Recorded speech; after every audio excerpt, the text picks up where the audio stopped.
Olá, alunos! A nossa aula de hoje é sobre propriedades coligativas. Nós vamos estudar sobre a pressão máxima de vapor. Vamos lá? Ao final da aula de hoje, você deverá ser capaz de compreender os efeitos de volatilidade e pressão de vapor, também entender os fatores que alteram a pressão de vapor. O que é um efeito coligativo? É uma modificação que ocorre em certas propriedades de um solvente quando adicionamos nele um soluto não volátil. O significado de ser volátil está relacionado à sua capacidade de evaporação.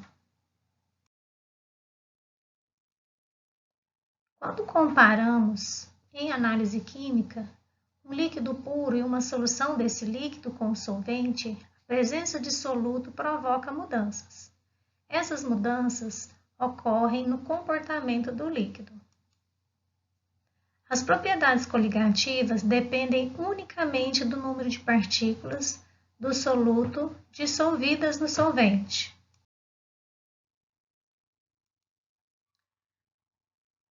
Quanto maior for o número de partículas do soluto dissolvidas no solvente, maiores serão os efeitos coligativos. Então, nós podemos perceber que isso está relacionado com a concentração da solução. Passamos agora a alguns exemplos de situações do cotidiano onde se percebe os efeitos coligativos. O uso de aditivos como etileno glicol, água do radiador de carros, evita que ela entre em ebulição, no caso de um superaquecimento do motor. Esse exemplo é o efeito coligativo que denominamos de ebulioscopia. Nos países em que o inverno é rigoroso, esse mesmo aditivo tem o efeito de evitar o congelamento da água no radiador. Esse efeito nós denominamos de crioscopia. Nesses países, joga-se sal nas estradas e ruas com acúmulo de neve para derretê-la. Em verduras cruas com sal, as células perdem água mais rapidamente, murchando em pouco tempo. Esse é um exemplo do efeito coligativo denominado de osmose. Então vamos às propriedades coligativas. Elas são tonoscopia, ebulioscopia, crioscopia e osmose. Mas antes de estudarmos cada uma delas, nós vamos conhecer os efeitos coligativos.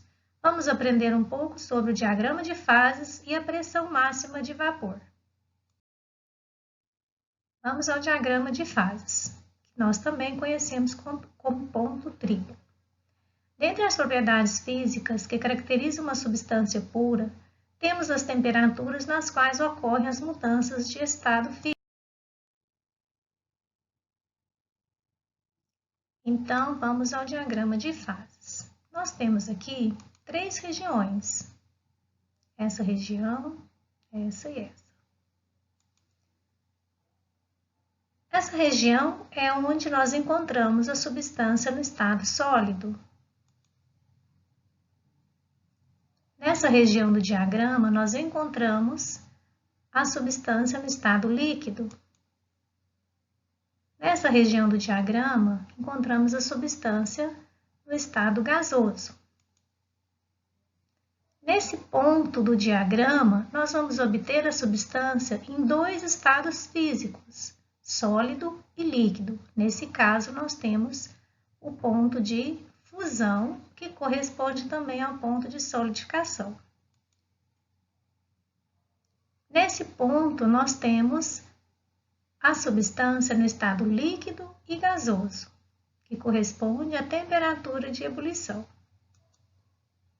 E nesse ponto, nós temos a substância no estado sólido e gasoso.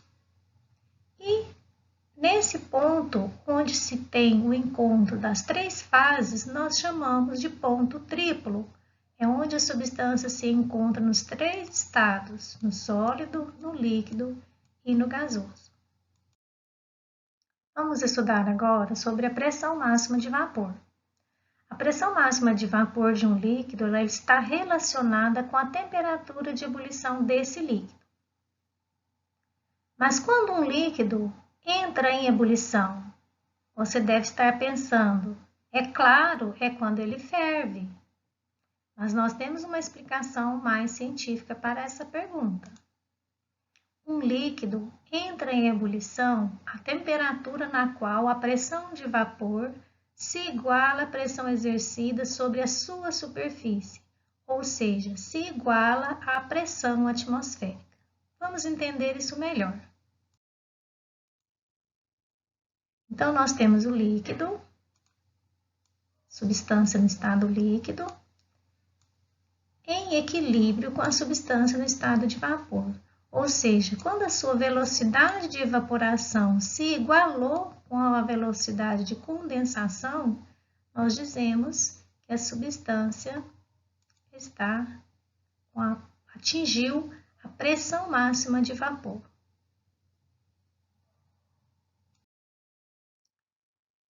E quais são os fatores que influenciam a pressão máxima de vapor? Eles são a temperatura e a natureza de um líquido. A temperatura. A pressão de vapor aumenta com o aumento da temperatura. Natureza do líquido. Cada líquido apresenta uma pressão de vapor característica numa mesma temperatura. Vamos entender.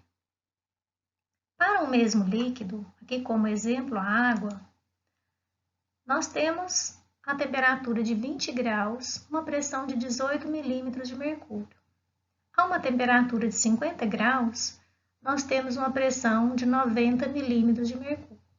E a temperatura de 100 graus, nós temos a pressão 760 milímetros de mercúrio, que corresponde a 1 atmosfera, isso a nível do mar.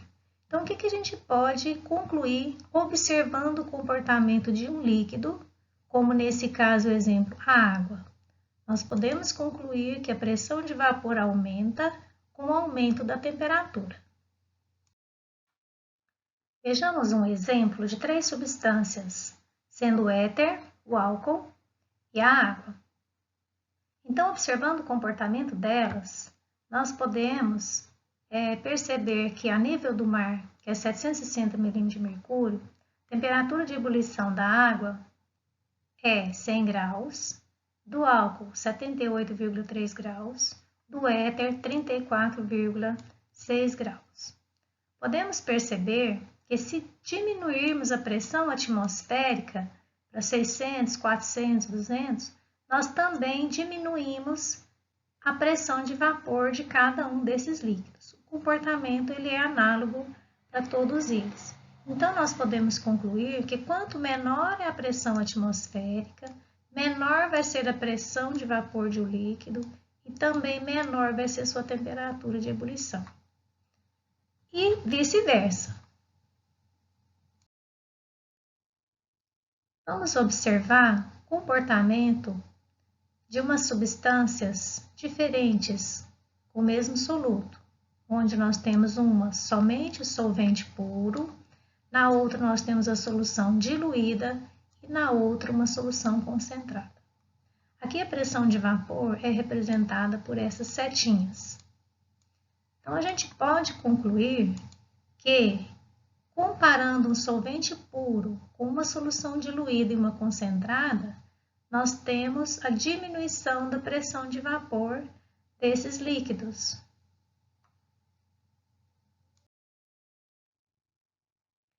Então, nós finalizamos a nossa aula de hoje.